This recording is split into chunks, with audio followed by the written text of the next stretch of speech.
Ну что ж, еще раз здравствуйте, уважаемые коллеги. Продолжим нашу тему «Критериальное формирующее оценивание». Итак, мы вошли в тему, посмотрев эти вырезки из файлов YouTube. Те, кто работают в основной школе или старшей школе или в начальной школе, возможно, даже имеют уже опыт работы с таким оцениванием. А я поговорю вот только о том, что должны мы все знать.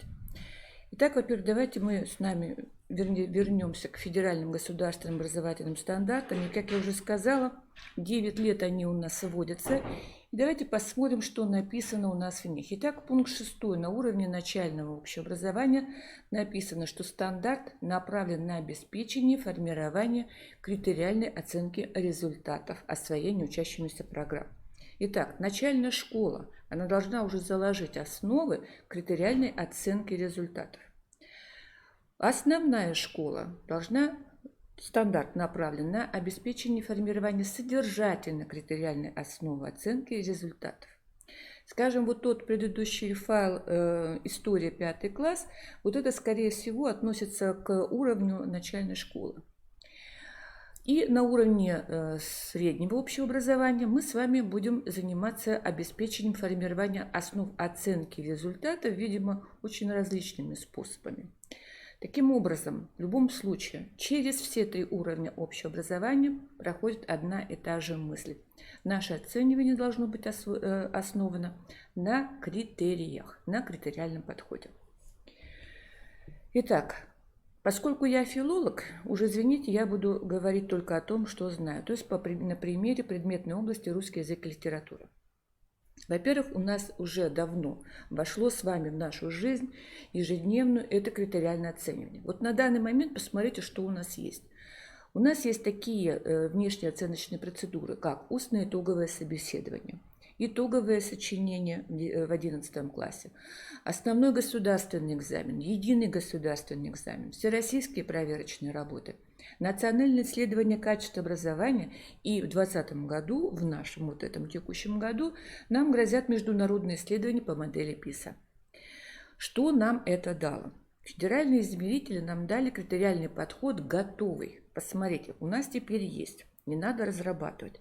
Критерии оценивания монологического высказывания, критерии оценивания диалога, критерии оценивания подробного пересказа с включением цитаты, без включения цитаты, критерии оценки итогового сочинения и критерии оценивания сочинения на основе анализа исходного текста. Тут подходит и ЕГЭ, и ОГЭ. То есть у нас с вами уже очень много есть готового рабочего материала для того, чтобы этот критериальный подход включить в ежедневную нашу с вами учительскую деятельность. Посмотрите, какие задачи перед нами стоят, как перед любым педагогом. Итак, во-первых, уметь осуществлять объективную проверку всех видов работ. У нас есть уже очень хороший сложившийся опыт. У нас есть учителя, целая команда учителей в Республике Коми, которые ежегодно участвуют в деятельности предметных комиссий как городского, так и республиканского уровня по проверке внешних работ. Они проходят обучение и они сдают экзамены в режиме онлайн. Дальше у нас есть команда учителей, которые участвуют в деятельности школьных комиссий по проверке всероссийских проверочных работ, устного итогового собеседования и итогового собеседования, а также пробных диагностических работ в формате ОГЭ и ЕГЭ. При этом, понятное дело, что обучение какое-то они проходят на уровне города, на семинарах в основном, да, но без сдачи экзамена. Таким образом, наша задача, повторяю, осуществлять объективную проверку всех этих перечисленных видов работ. Но проблема наша в том, на данный момент, это необъективность проверки в силу разных причин. Мы знаем, что у нас ежегодно проверяются всероссийские проверочные работы. Мы знаем, что на уровне федеральном они видят все наши результаты по всем регионам, по каждой республике, по каждой школе, по каждому учителю, по каждому ученику. И поэтому издаются приказы, где перечисляются те образовательные учреждения, скажем, нашего региона, да, в которых предполагается необъективное оценивание внешних оценочных процедур. Ну, понятное дело, что те школы, которые попадают в подобный приказ, в подобное перечисление, они ставятся на карандашик нашего управления надзора и контроля, которое при выезде в данные школы, затем вот этот материал они отрабатывают, узнают, как это там проверка проходит, что за школьная комиссия участвовала, почему результаты были проверены необъективно. Но причины здесь могут быть разные. Ну, во-первых, отсутствие опыта. У нас очень много все-таки молодых учителей в школу пришло работать. Дальше. Отсутствие навыка работать с критериями. То есть критерии скажут так, ну это в 9 классе, ну это в 11 классе, а зачем мне в 5 классе думать о критериях? Просто невнимательность, человеческий фактор. Ну и, конечно же, особенно с ВПР, это сжатые сроки проверки. Мы с вами это обсуждали на одном из вебинаров о том, как плотно строится график ВПР за апрель месяц по разным предметам. И даются очень краткие сроки и, конечно, огромный объем работ. Если, предположим, это такой предметник, как историк, географ, то есть у них мало часов на класс, и, соответственно, при нагрузке, там, я не знаю, в 1,5 учительской нагрузки, у них получается очень много классов комплектов, и проверять нужно все и быстро.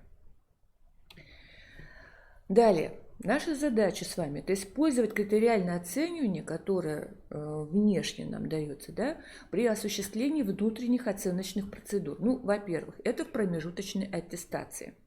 Далее, это при оценочных процедурах в соответствии с теми заложенными в вашей рабочей программы, да, тематические зачеты, контрольная работа, там, уроки развития речи, которые носят контрольный характер, да, и то, что заложено в вашем школьном плане внутренней системы оценки качества образования.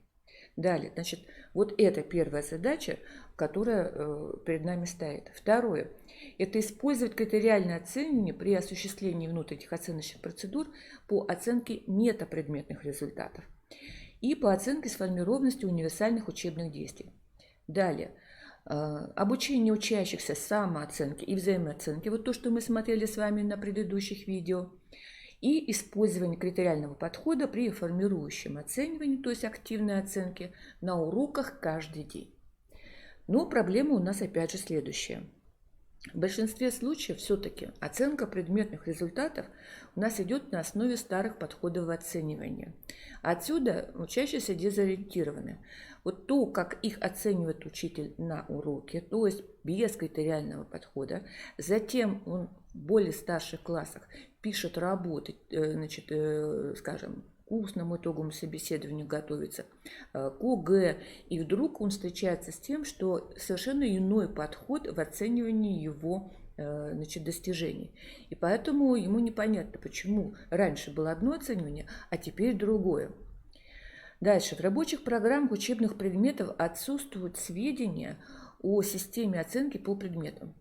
Вы знаете, что у нас по приказу 2015 года 3 пункта в рабочих программах наших учебных предметов и курсов.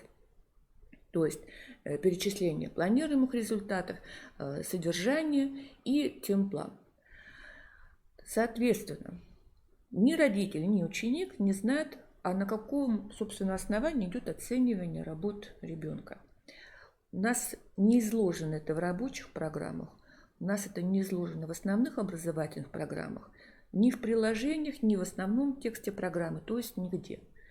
Я, конечно, не буду утверждать, что это в каждой школе, но, тем не менее, общаясь с учителями на курсах, я вижу, как они реагируют на то, о чем я говорю, и понимаю, что они, в общем-то, даже об этом не думали. То есть оцениванию есть в их головах представление о том, как стоит, вернее, нужно оценивать такие-то виды работ, да?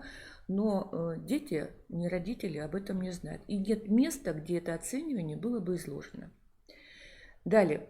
Критерии, данные в всероссийских проверочных работах в итоговом сочинении для развернутых ответов в ОГЭ и ЕГЭ по разным предметам, не только по русскому и по литературе, они, вот о чем я сказала, они не входят, получается, в ежедневную контрольную оценочную деятельность педагога.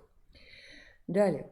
Критериальный подход не используется или очень мало используется в оценке устных зачетов по предмету. То есть оценка монолога, оценка диалога, оценка пересказа, оценка чтения текста, который у нас уже есть, благодаря устным итогам собеседования, на уроках не используется. Далее. Критерии не используются для планирования промежуточных этапов для достижения определенной цели. Я покажу сейчас, да?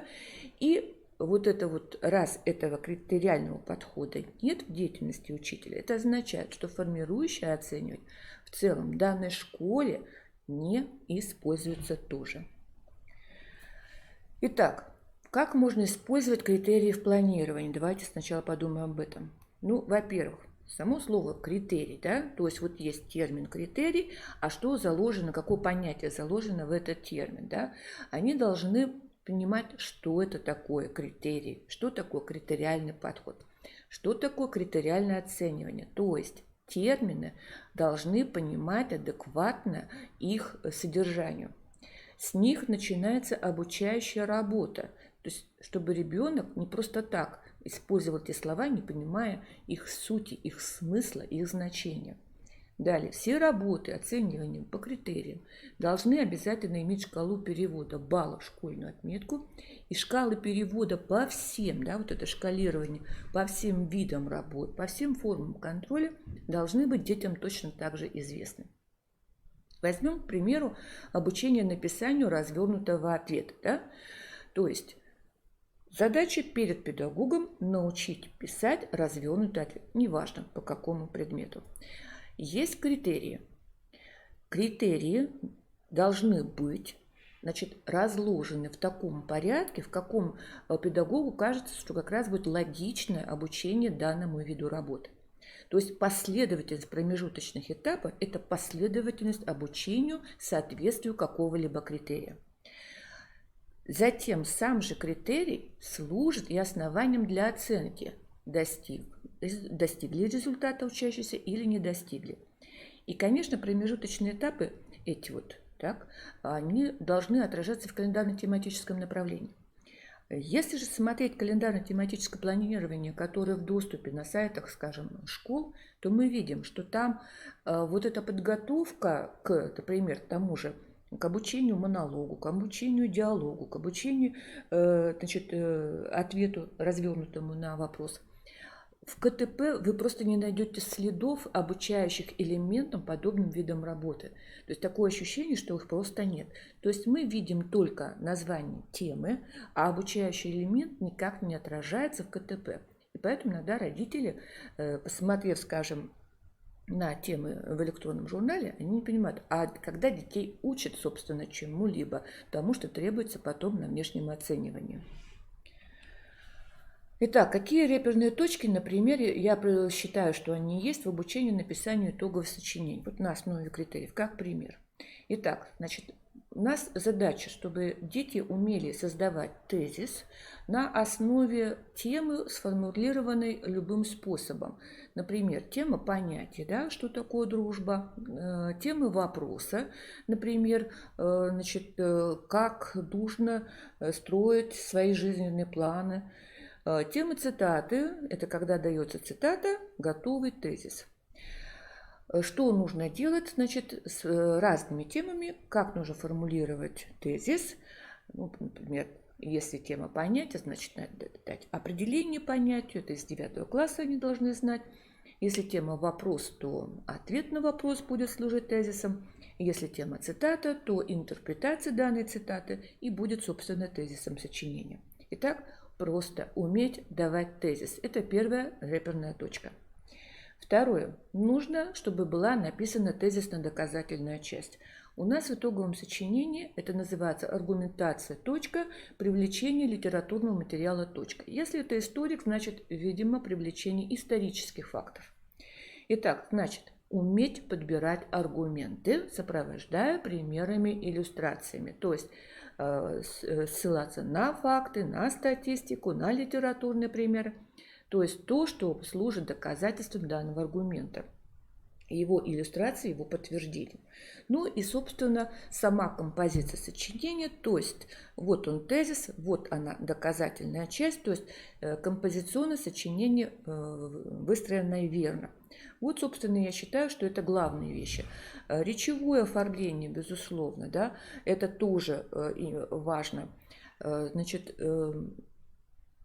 фактологическая, значит, верность, это тоже важно. Но вот с этого начинается, собственно, у нас сочинение, а речевое оформление и грамотность, ну, скажем, по умолчанию, они есть всегда. При устном оценивании, при письменной работе, всегда. Так, посмотрите, мы составляем список детей нашего класса, да? Мы пишем те критерии, которые для нас важны, мы расставляем их в том порядке, какой нам кажется логичным, так? И затем, когда мы пишем работу, вот это сочинение 250 слов, скажем, в 10 классе, то мы прежде всего, наша задача не поставить отметку ребенку, а отметить, какими именно вещами он овладел. Итак, умеет ли он соответствовать критерию номер 1, критерию номер 2, критерию номер 3. Ну вот и посмотрите примеры. Итак, Иванов, он написал сочинение, которое соответствует всем 3 критериям. 3 критерия есть, он получил зачет. Петров написал работу, у него есть тезис, так, но у него нет аргументации, нет привлечения литературного материала, так, и у него тезисно-доказательная часть просто отсутствует. У него, например, может быть тезис, а дальше размышления по этому тезису, просто вот такой свободный полет мысли, в котором, собственно, отсутствует сама доказательная часть, и тем более отсутствует ссылка на литературные примеры, исторические сведения, неважно. И поэтому у него балл 1 не зачет. Таким образом, по каждому, если в классе вот такая создается учителем табличка, то отсюда видно, над чем нужно работать каждому ученику. Это видно учителю, это знает ребенок, ну и при желании это может знать родитель. То есть, где какие пробелы у каждого ребенка в подготовке к данному виду работы есть. На основе критериев, конечно, как я уже сказала ранее, может вестись учет достижений промежуточных результатов. То есть, собственно, каждый критерий – это является промежуточный результат. И поэтому, например, в обучении написанию части 2 ЕГЭ по русскому языку, то есть содержательному анализу текста, вот в моей логике сначала ребенок должен обучиться формулированию авторской позиции, то есть просто формулированию авторской позиции. Затем формулированию проблемного вопроса на основе авторской позиции.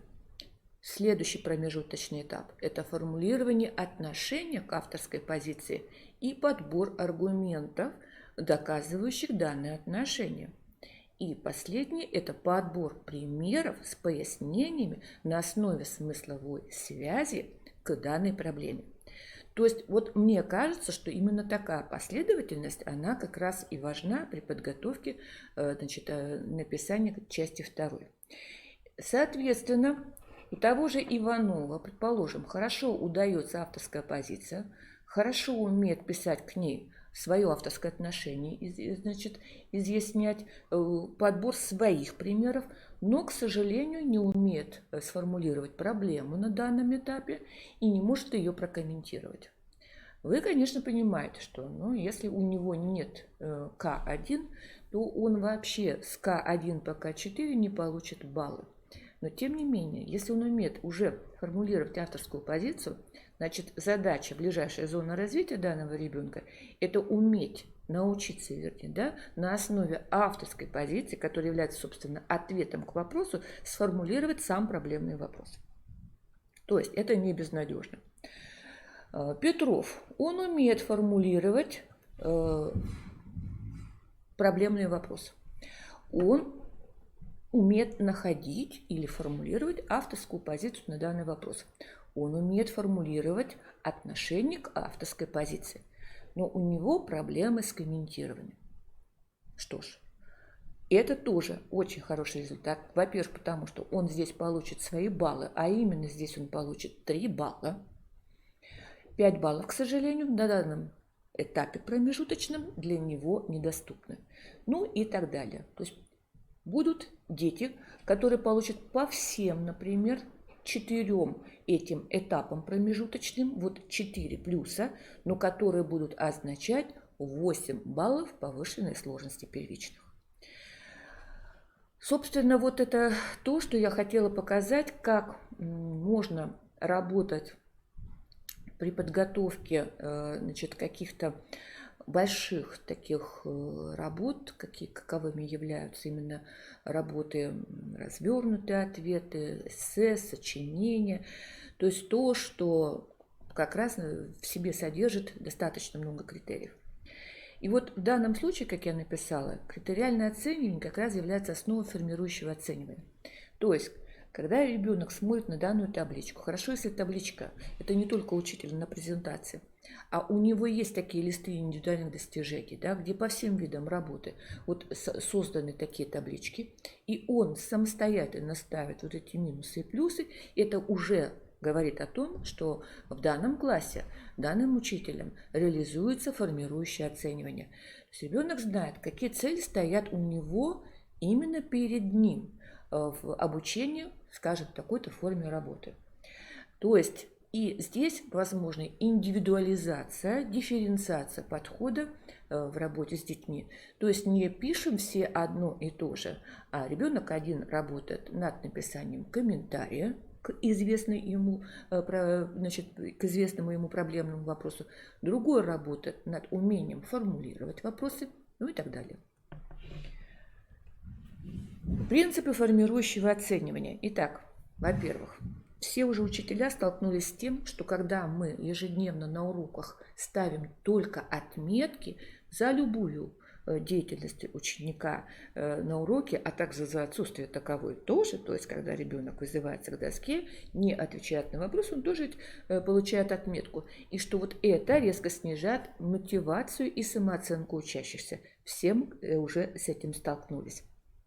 Дальше. Учитель на основании этого, по идее, должен осознать необходимость научить учащихся принципам самооценки и способам улучшения собственных результатов. Ну, вот я это говорю, сама же перед глазами вот вижу свой 10 класс. То есть я и таблички с ними составляла. И, значит, все объясняла, как они должны видеть вот эти промежуточные этапы, как они должны видеть вот эту свою зону ближайшего развития, что, над чем им надо работать в данный момент. К сожалению, вот вроде бы и старшее звено, у них уже регулятивные навыки должны быть просто по умолчанию развиты, потому что это уже достаточно взрослые дети. Но, к сожалению, не во всех классах это работает. То есть они понимают, но как инструментами этим пользоваться пока не могут.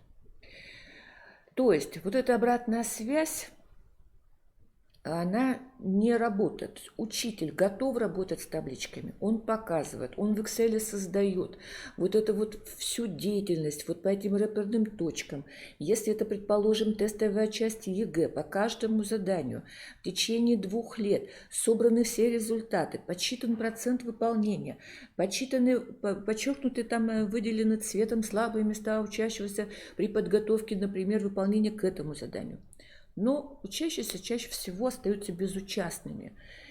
Вот что с этим делать? Вот поэтому я думаю, что это, конечно, должно идти из начальной школы. То есть вдруг сразу же отдельный учитель, отдельно на каком-то уровне образования, он внедрить, наверное, сможет, но если он просто супер талантливый, как-то он так сумеет их заинтересовать, что они вот на это начнут работать. Но при этом, если, конечно, не будет поддержки, значит, в той же параллели по другим предметам, я боюсь, что это просто может завянуть. И тогда вот это 4-й принцип, что учащиеся принимают активное участие в организации процесса собственного обучения, он просто повиснет в воздухе. Так, какие плюсы формирующего оценивания есть? Итак, во-первых, это прежде всего, особенно для молодых начинающих учителей, да и вообще просто для учителей, позволяет четко мыслить. То есть какого результата я хочу добиться вот на этом уроке или на ближайших, предположим, вот нескольких уроках. И если я хочу научить писать какой-то, вот, например, ответ на развернутый вопрос, вот этот критериальный подход, вот эти промежуточные этапы, собственно, являются моим КТП, моим планом на ближайшие уроки. Я знаю, чего я хочу добиться, соответственно, я должна в помощь себе, вернее, не в помощь себе, а вовлечь в эту деятельность детей. Они тоже должны вместе со мной добиваться результатов на каждом промежуточном этапе. Учащиеся, когда они видят, какие именно критерии, они понимают, что значит вот это важно, это стоит балла, там, я не знаю, это приближает к достижению вот этой цели, предположим, сдачи экзамена, написанию сочинения. Дальше. Они видят, что у них получается, что нет. То есть или есть результативность в их самостоятельной подготовке, или нет. Дальше. Они наконец-то узнают, что они знают, что они умеют. Чаще всего это для них загадка. Так, как я уже и ранее сказала, формирующее обучение в школе, к сожалению, несмотря на то, что оно заявлено в наших стандартах, скорее всего, прописано в главе системы оценки достижения планируемых результатов в основных образовательных программах школы. Но тем не менее, вот пока я не вижу, что вот массово это формирующее оценивание, критериальное оценивание, оно работает. Серьезно проработана начальная школа. Конечно, я сразу оговариваюсь, им гораздо легче. 4 года один учитель работает с одним классом. И здесь просто не сравнить с тем, какая нагрузка лежит на учителях, предметниках, у которых по 1, по 2 часа, значит, на комплект класс. И у них, чтобы вот эта нагрузка была, скажем, значит, где-то 25, иногда по 30 часов бывает. Это сколько классов комплектов у них по 2 часа? По 10, по 12, по 15. Это относится к химикам, географам, к историкам. Это речь идет о сотнях детей. И вести вот эти таблицы, вот эти вот... Нет, реперные точки здесь работать могут. Но вести эти таблицы – это весьма, так скажем, затратный вид деятельности. И поэтому, конечно, если обучить детей в собственных интересах вести эти таблицы, это хорошо. Но для этого их надо научить этому. Нужно, чтобы они увидели полезность этого. И чтобы не учитель за них эту делал работу, а они ее делают для себя. Ну, как этого добиться? Далее, что я еще заметила? По факту, так сказать. Положение о текущем оценивании промежуточной аттестации висят на сайте каждой школы в разделе «Документы». И когда просто знакомишься с нашими школами, что у них в положении написано, так вот это формирующее оценивание там просто не упоминается. То есть текущее оценивание идет так, как шло всегда, на основе отметок. Дальше.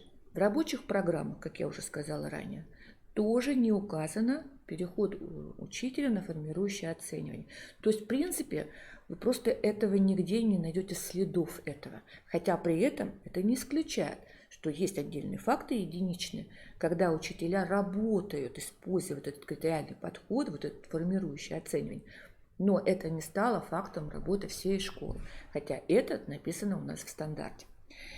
И поэтому я только точно за что могу быть уверенной, те учителя, которые работают на, скажем, основной государственный экзамен математики, языковеда, на единый государственный экзамен, они, безусловно, используют вот это вот хотя бы элементы этого формирующего оценивания на основе критериального вот этого подхода.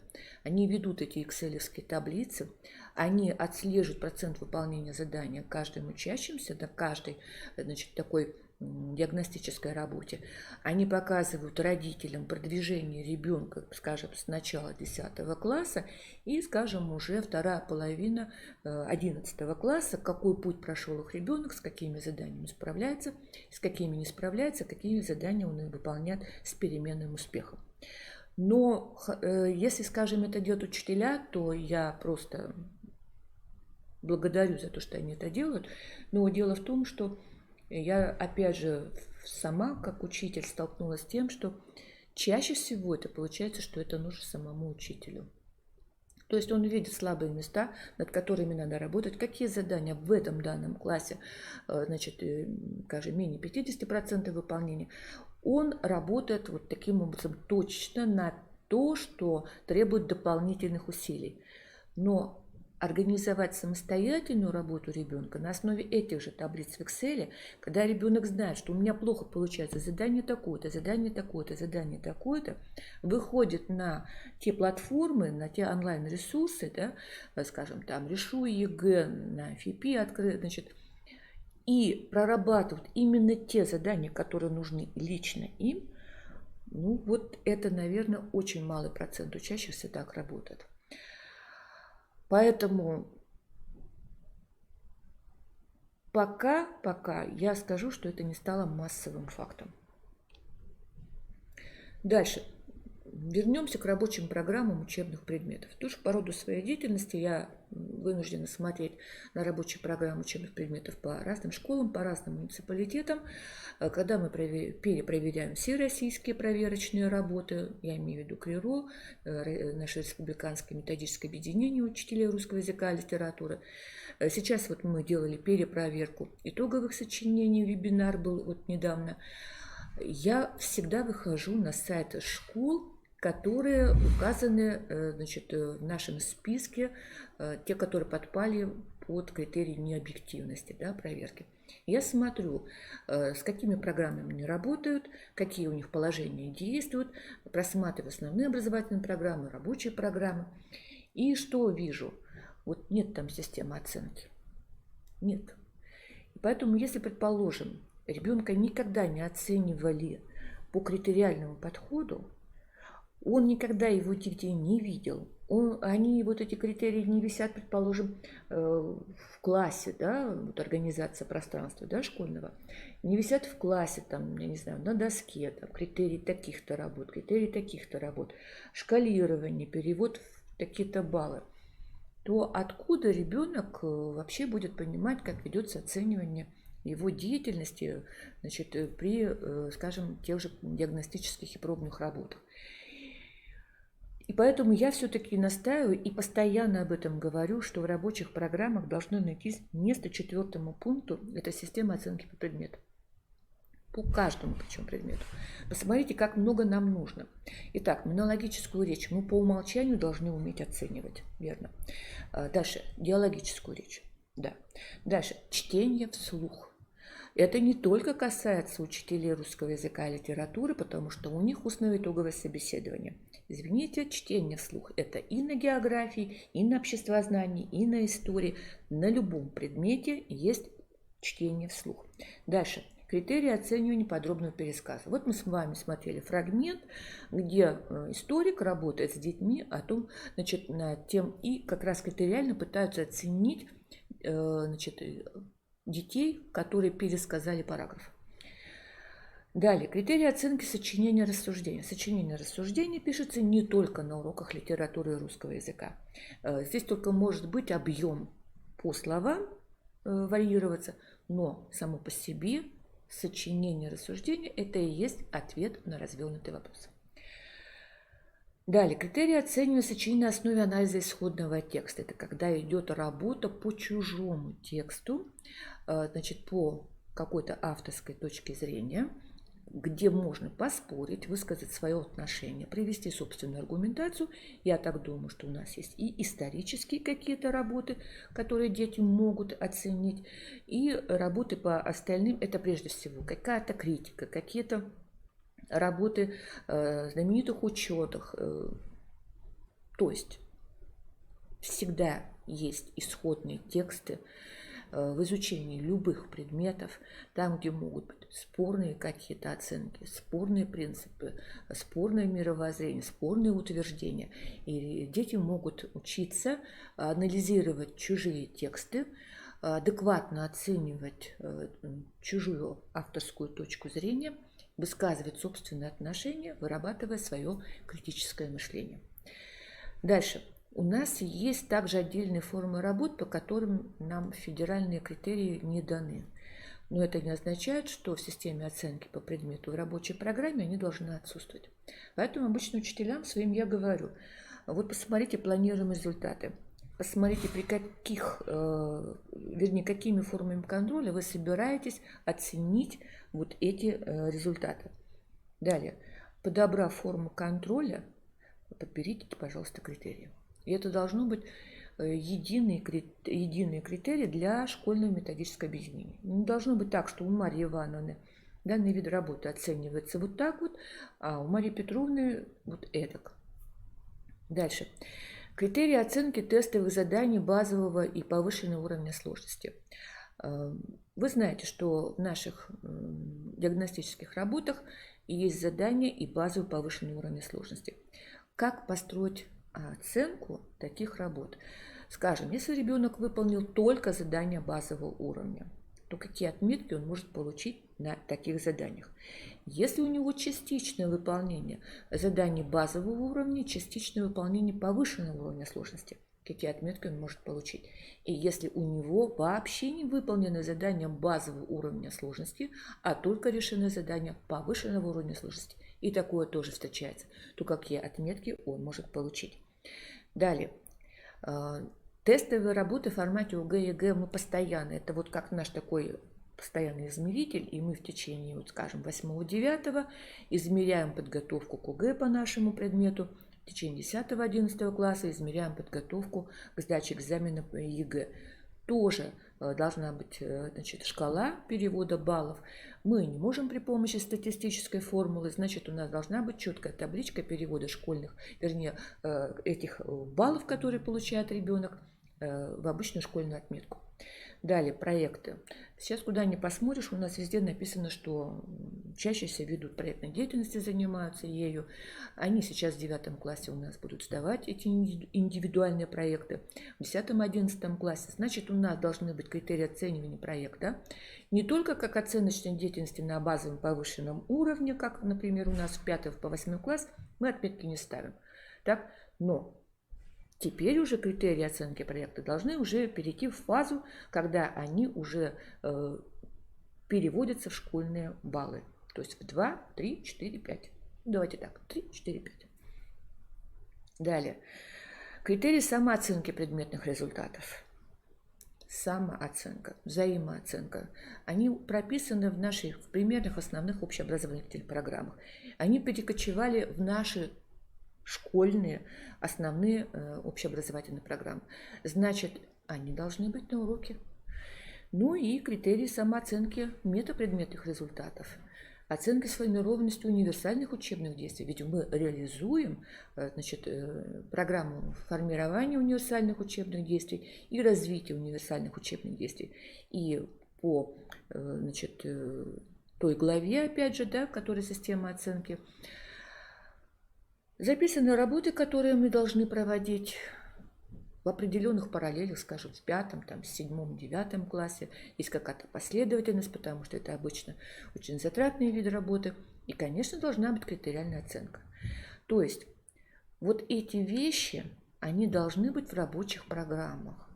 Они должны быть согласованы на уровне школы. То есть не должно быть здесь вот этой самости, вот я хочу так оценивать, вот по такой системе оценки. Иначе тогда будет нехорошо. Все-таки мы, все предметники со всеми своими рабочими программами, находимся где? Правильно, в содержании основной общеобразовательной программы. А там не должно быть вот этого разногласия по поводу оценивания. Оно должно быть общим. Так, ну что ж, на данный момент я сказала то, что я хотела. Может быть, что-то прозвучало несколько печально, какие-то сведения.